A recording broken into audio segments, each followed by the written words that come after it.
Gravamos. Ok, Ok. está a gravar. Não sei se é preciso fazer aquela pergunta de todos autorizam esta gravação, mas todos autorizam esta gravação? Sim, Autorizada. sim, autorizado. É isso. Ora, então, boa noite a todos. O meu nome é Rui Estrela. Eu estou aqui nesta sessão do Festival Política do ano 2021 sobre tema Sem Fronteiras, Sem Barreiras, Sem Limites. Estou acompanhado por um grupo de jovens ativos que são a Fonte, e temos também a Vera Macedo, que será a nossa intérprete de língua gestual nesta sessão. Gostaríamos de agradecer desde já ao Sálvio Jau, que esteve connosco também no apoio técnico, e apresento-me como sou técnico de desenvolvimento comunitário, portanto, trabalho em projetos de intervenção comunitária, também sou um membro da plataforma Gueto e um ativista de longa data.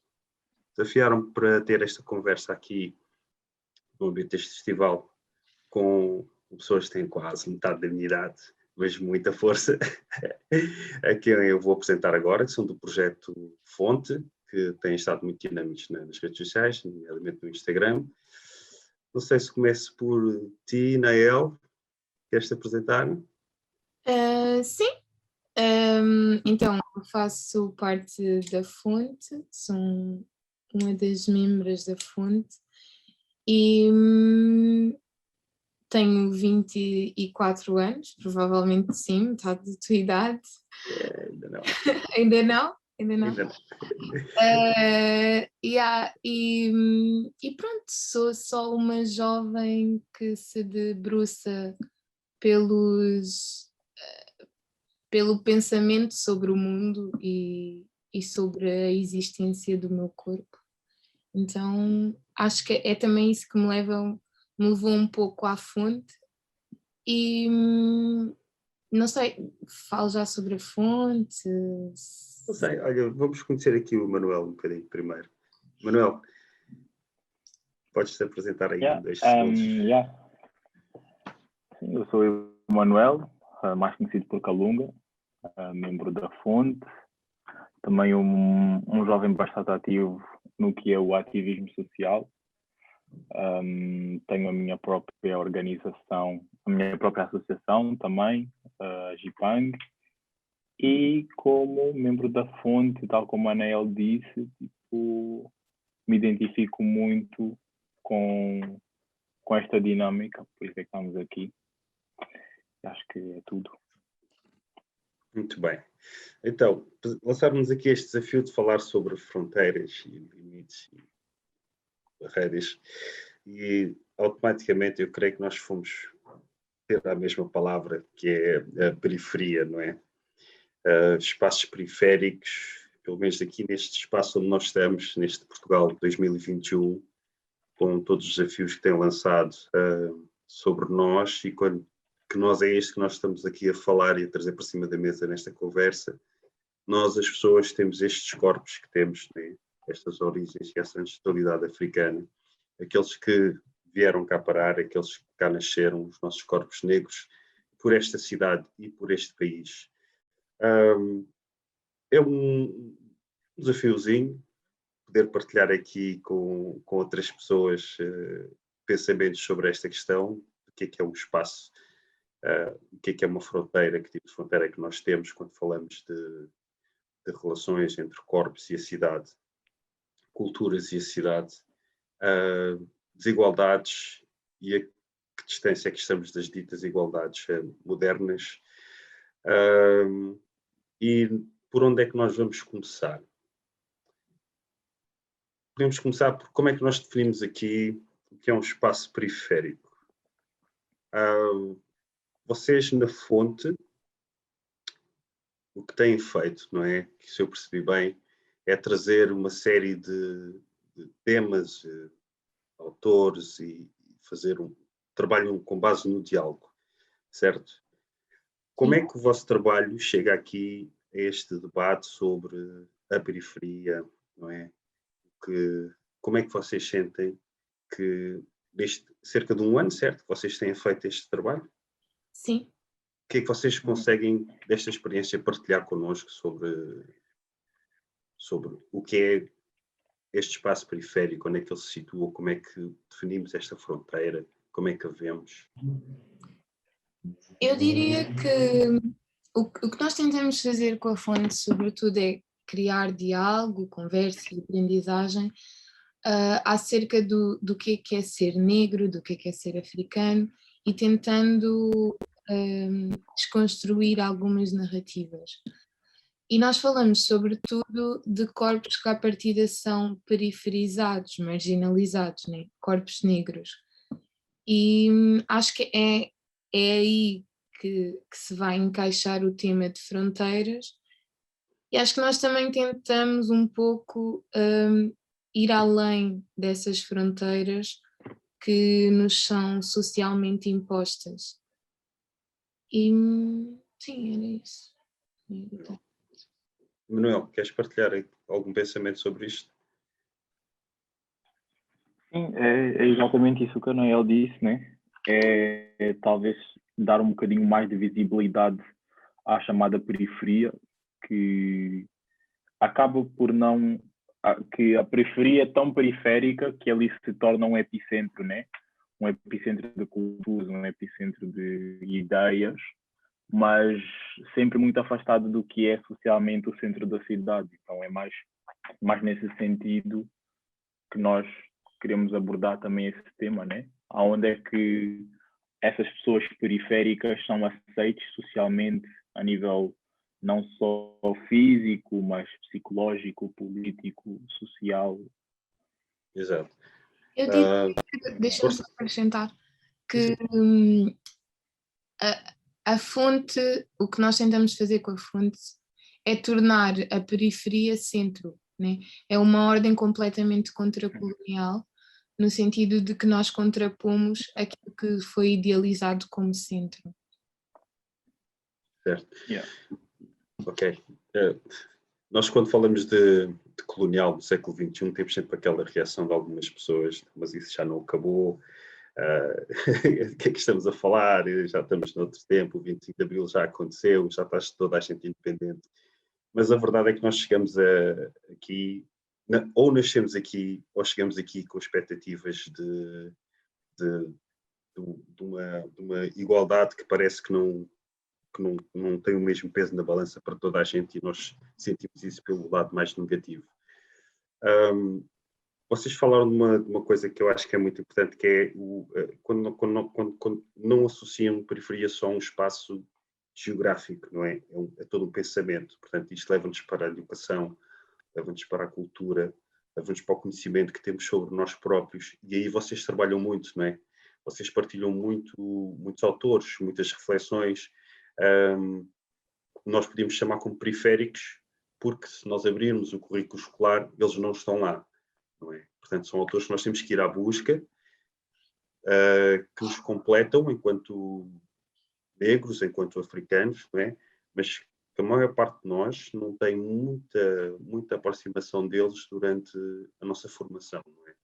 Eu digo isso porque bate muito pela questão de, pelo menos o nome das pessoas ligadas aos movimentos de libertação que vieram dar ao 25 de Abril, pelo menos essa menção podia ser mais trabalhada nas escolas. Não é? O trabalho que é feito na Guiné-Bissau para desencadear o 25 de Abril é um exemplo daqueles que nós podemos ir buscar. Mas na realidade de 2021, vocês trabalharem a questão de tornar a periferia centro, a mim vem-me à cabeça a periferia ao centro do quê? E vou parar num espaço que é de criatividade muitas vezes, mais visível, falemos da música urbana, por aí fora, e é uma coisa que não é exclusiva daqui deste país onde nós estamos. Nós vamos pela Europa fora, se vamos para os Estados Unidos, esta sensação que parece que há uma cultura que nasce de espaços periféricos. Vocês trabalham muito nesse campo, certo? Sim. Sim, yeah. Acho que disseste uma cena bem fixe, que a periferia é um espaço criativo. Né? Eu acho que a periferia é um espaço de existência, né? É um espaço de revolução também. É um espaço onde nós somos, né?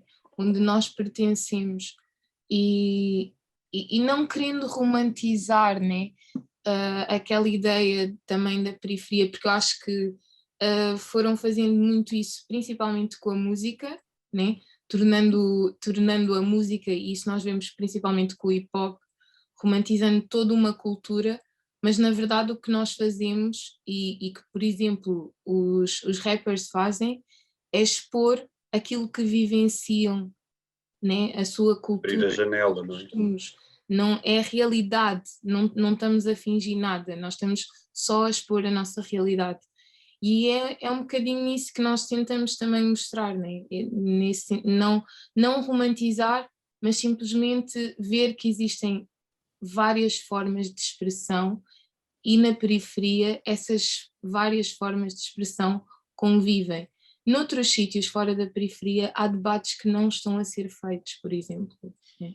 No centro há debates que nem sequer chegam e na periferia nós podemos fazer este Yeah. E muitas das vezes, como a Nael estava a dizer, né,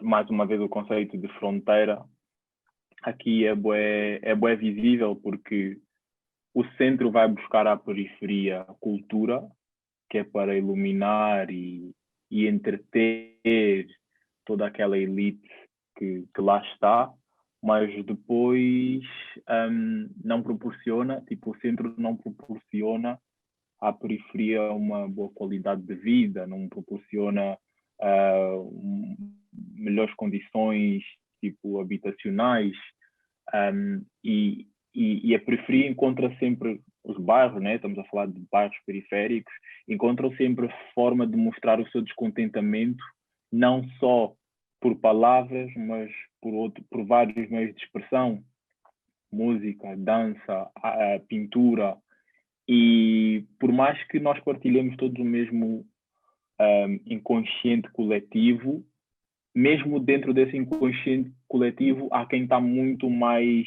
afastado do que é a ideia de centralidade, porque essa centralidade não lhe é familiar. É algo que lhe foi imposto, se é que me faço entender, né?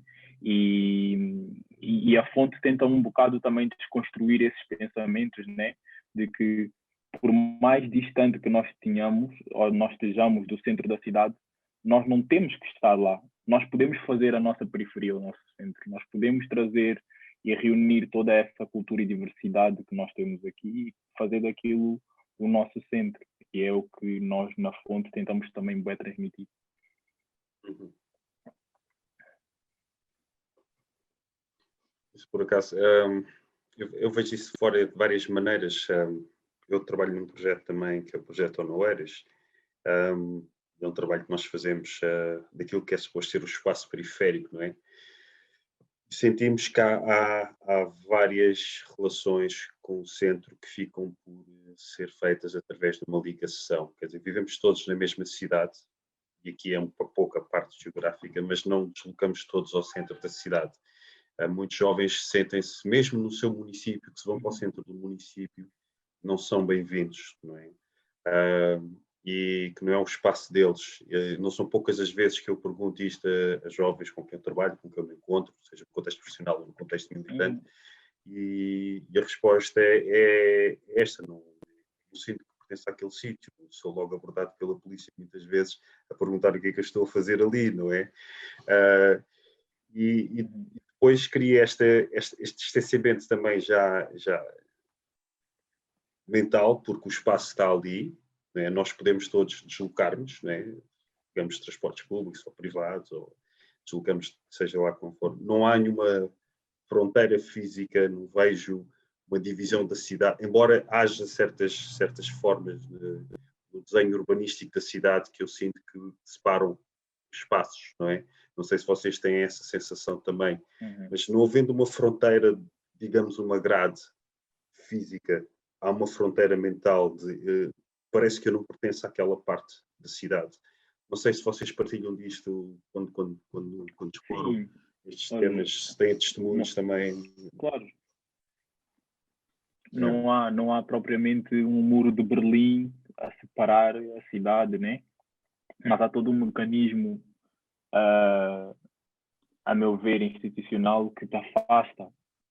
Nem vamos falar de questões monetárias, só esteticamente falando, a cidade é deslumbrante, né? E tem que ser, e faz sentido ser, porque dá-te logo a sensação a ti que tu vens de uma zona mais degradada, que ali não é o teu espaço, que tu te deves sentir desconfortável em estar ali.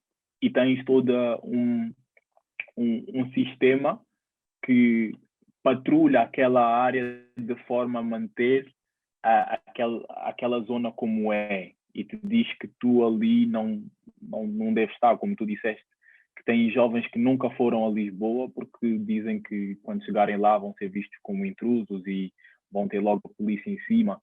E muitas das vezes mesmo as próprias escolas em si, nos bairros periféricos, não levam os jovens para esses locais, e quando levam são tipo, já levam com aquele pensamento de que, olha, vamos para um sítio diferente e vocês têm que se comportar porque não é o vosso espaço e têm que ter atenção porque ali as coisas funcionam de forma diferente. Há todo um mecanismo preparado que é para te mentalizar que tu ali não deves ir sem ter um supervisionamento, estás a ver?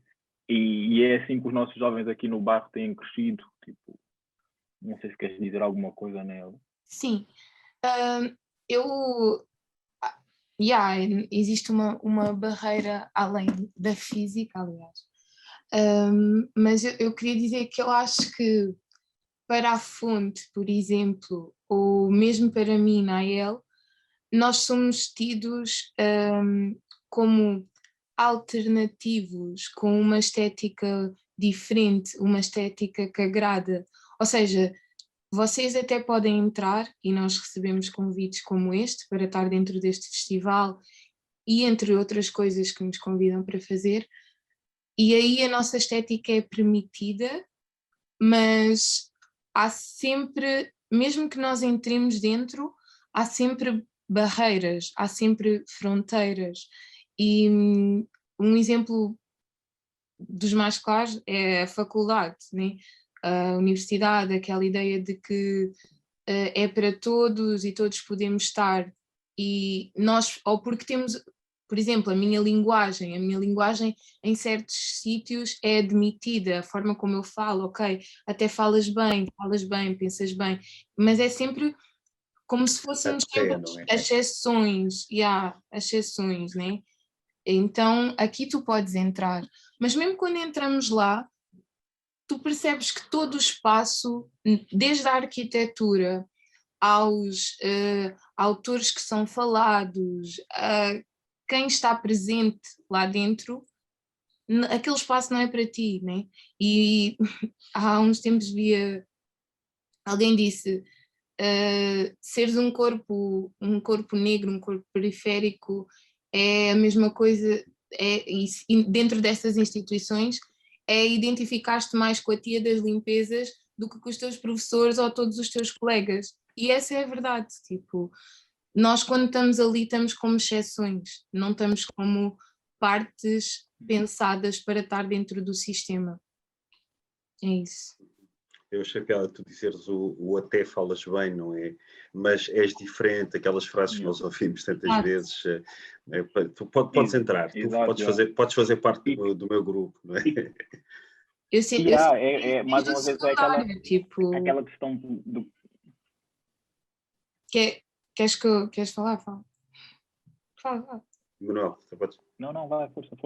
Não, eu ia dizer que eu sentia isso desde o secundário, porque para já não é suposto ir até tão longe, né? Tipo, já estás no secundário, e depois eu estava em ciências, tipo, matemáticas e não sei o quê, pronto, então tu és uma preta diferente, tu até és diferente, né? Aquela... Sim, essa frase está sempre batida. Contigo posso falar, dá para falar, levas a mal se eu te chamar preta, essas coisas todas e tal e tal.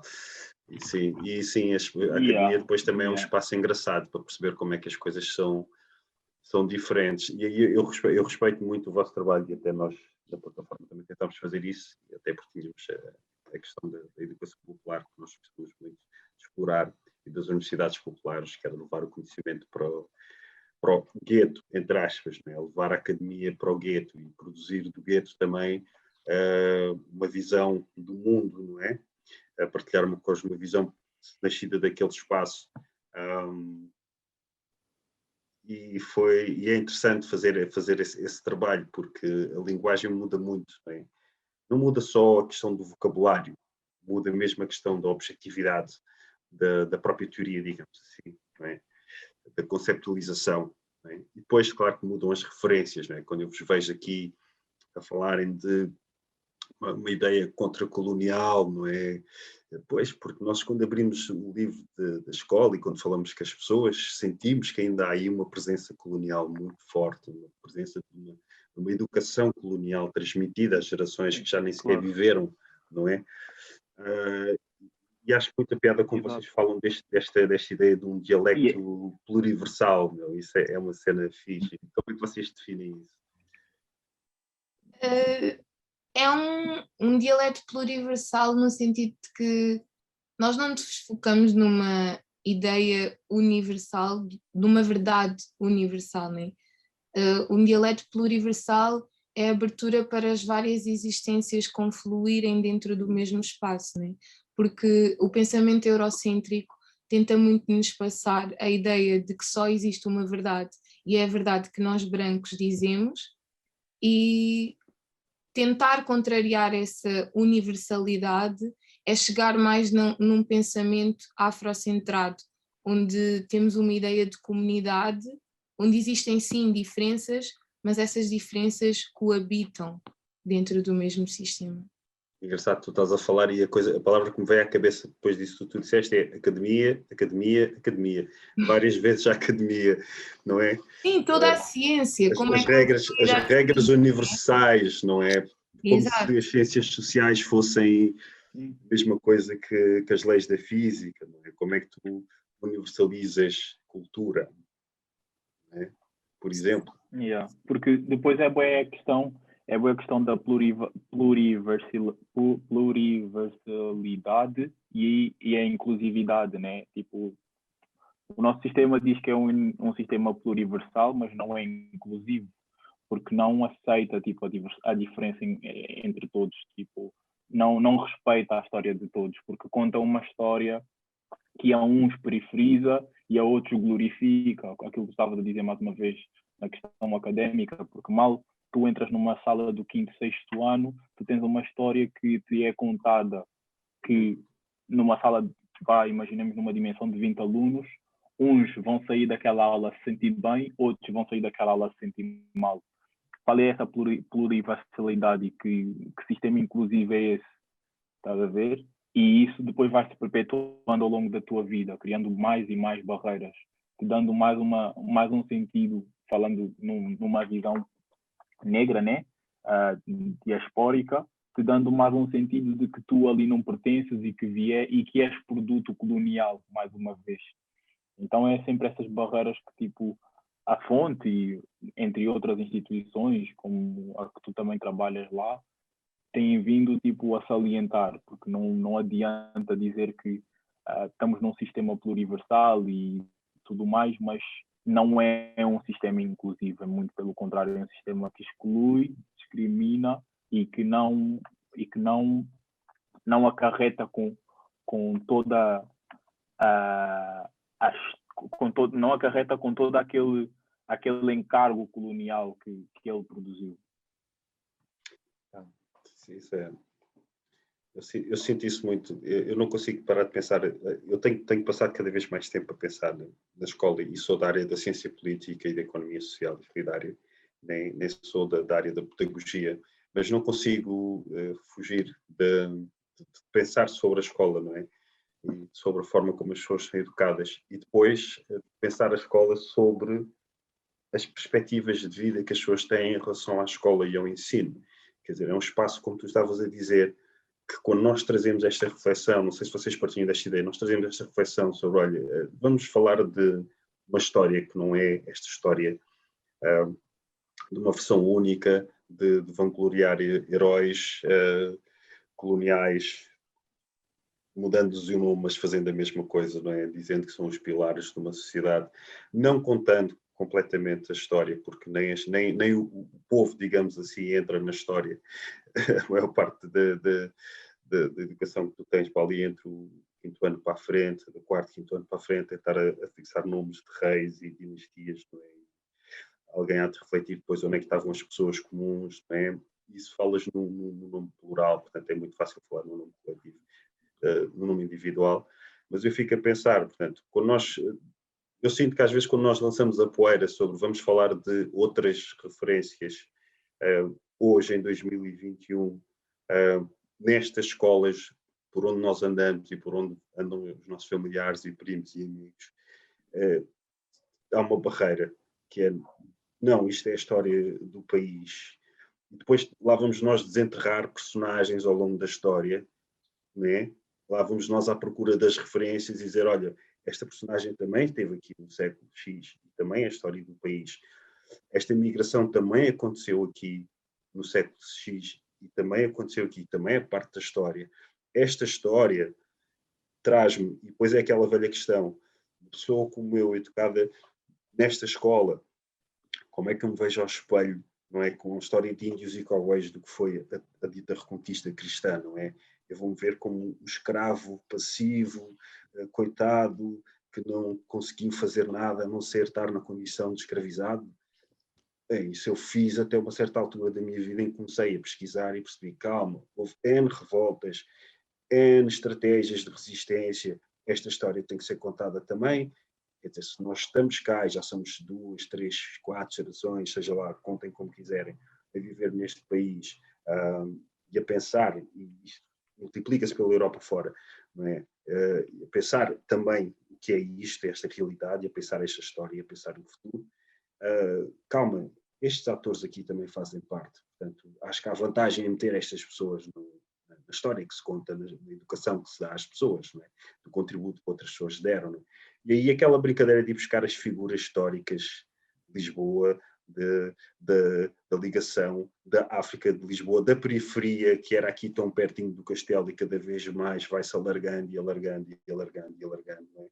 Mas que é possível fazer, não é? Não sei, estou claro, eu acho que esse capítulo devia já estar, porque nós olhamos para as escolas hoje, elas são tão diversas nas origens, nas culturas que fazem parte desta cidade, parece que é novidade, mas não é, não é? Isso é uma luta. Eu não sei como é que se vocês têm refletido sobre isso, se têm pensado, trabalhado sobre isso.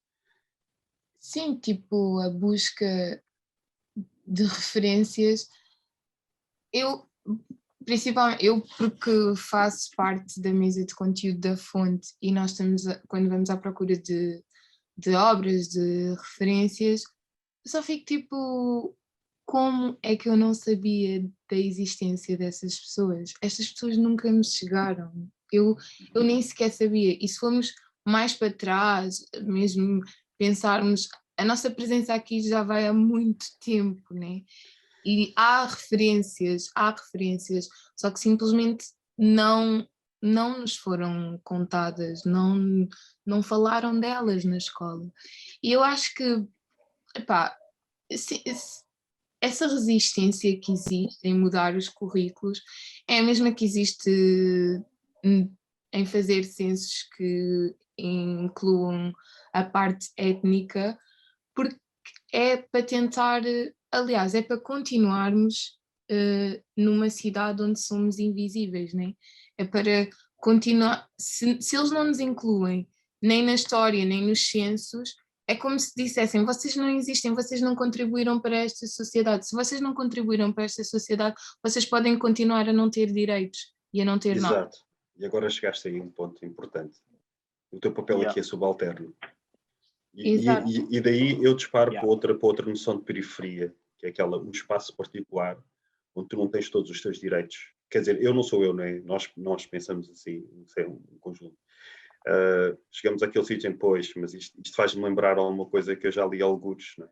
A estudar o colonialismo e a passar pela reflexão que Fanon faz sobre como é que tu desenvolves uma mentalidade colonial e os papéis que são criados para servir a lógica colonial, não é? Eu digo, ok, estou a léguas de distância disto historicamente, mas parece que não, porque parece que há aqui um espaço que é um espaço de exceção, é o tal espaço de não ser, é o tal espaço onde tu não tens os teus direitos completos, é o tal espaço onde tu não tens força para, por exemplo, levar à frente um processo legal se fores violado os teus direitos, é o tal espaço onde há certos padrões de abandono escolar, certos padrões de rendimentos, não é? E parece que, a brincar, mas não tanto, parece que, sim, havia colónias fora do país durante toda a existência deste império, porque estamos aqui em Portugal e é daqui que estamos a falar essencialmente, mas de repente parece que o século XX para a frente trouxe as colónias para dentro da cidade e para a periferia da cidade. Não é? Há quem se ofenda um pouco por estar a fazer esta comparação de certas zonas da cidade serem como se fossem colónias, mas é visível a divisão da cidade, não é? O espaço, essa questão de há pessoas que entram na cidade só para trabalhar e depois têm que voltar para casa aquelas horas para o seu espaço periférico, não é? E não, para mim não é uma imagem muito diferente quando eu olho para o mapa de Lisboa e vejo um campo fora da muralha, percebes? E parece que aqui a muralha já não existe, parece-se estar a viver num mundo onde isto já não devia acontecer. Eu estou a ver uma forma moderna, não é? Disso, dessa divisão de papéis, divisão de acesso a direitos. Força, Emanuel. Sim, essa analogia que tu estás a fazer é uma analogia bem verídica, porque o que é a periferia? A periferia são dormitórios. Tipo, nós tínhamos a época dos operários, em que os operários se deslocavam para as periferias do local do trabalho e construíram as suas casas à volta, e aquelas casas eram simplesmente dormitórios para permitir que eles fossem trabalhar e voltassem para dormir de novo e trabalhar para sustentar a família. Muitas famílias nos bairros periféricos simplesmente vão dormir, passam a noite nas suas casas. E quando vamos ver a estrutura dos bairros, os bairros não têm qualquer tipo de entretenimento. Não há bibliotecas. Se tem, é uma biblioteca para 3 concelhos. Não há hospitais. Não há centros de saúde. Não tens nada que te diga para tu ficares ali. Simplesmente tens prédios, um parque ou outro, porque as pessoas reclamam e hoje em dia cada vez mais há essa reabilitação das zonas para haver sítios recreativos, mas é basicamente dormitórios. Os grandes shoppings que tens na cidade, tens ruas e ruas com shoppings, tens teatros, tens bibliotecas de esquina em esquina, tens livrarias, tens tudo e mais alguma coisa, mas dentro dos bairros tu não vês isso. Vês um Lidl no meio do bairro, vês, não sei, estás a ver? Então a periferia são dormitórios, é como tu disseste, as colónias trazidas para dentro do país. É a nova forma de colonização. Lá está, o capitalismo proviu isso tudo, né? E as grandes cidades beneficiam com isso. E o nosso trabalho como fonte é expor, né? Expor e engrandecer. Porque de todas essas coisas más que aparecem das periferias, acho que já não adianta também estarmos a focar nas más e focarmos tipo no que de bom vem da periferia. E como a periferia cada vez mais quer se desligar da cidade e tornar a periferia o seu próprio epicentro, mais uma vez. Mas lá está, tipo, tens todo um sistema ou todo um sistema que perpetua isso tudo. Ok, pessoal, temos 1 minuto. Eu queria só acrescentar. Como é que queres fechar isto? Que era que, tipo, além de um espaço. Menos de 1 minuto. Além de um espaço físico. Menos de 1 minuto. Tá, vai, continua. Começámos a que horas? Ok. Mas pronto, lá. Eu queria dizer que é um espaço psicológico, né? Porque nós mesmos fomos internalizando a ideia de que somos subalternos, a ideia... Internalizar, isso é uma... Exato. Assumimos o papel se não estivermos protegidos, se não estivermos preparados para confrontar isso. E é isso que também mas isso é forte. Nós tentamos fazer com o nosso trabalho, e não só com o trabalho que fazemos na fonte, mas com outros trabalhos, é tentar desconstruir, né? Descolonizar o nosso pensamento, porque é bastante importante para nós conseguirmos nos olhar e nos rever numa sociedade onde não existimos, né? Então esse exercício, mais do que para os outros, é para nós também, né? Eu acho que fechamos assim, fechamos bem. Mas eu achei que... Pouco. Não, porque começámos a que horas? Às 15, não foi? Não, tu puseste a correr exatamente há 40 minutos. Foi quando começámos a gravação. Pronto, está bem. Está fechado. Epá, é sempre pouco, não é? Mas olha, foi um prazer falar convosco e estar aqui a partilhar os quadradinhos aqui com todos. E com a Vera aqui com a sua proficiência gestual a bater o ritmo aqui da reunião. Muito máquina. Ok, vou parar. Está certo.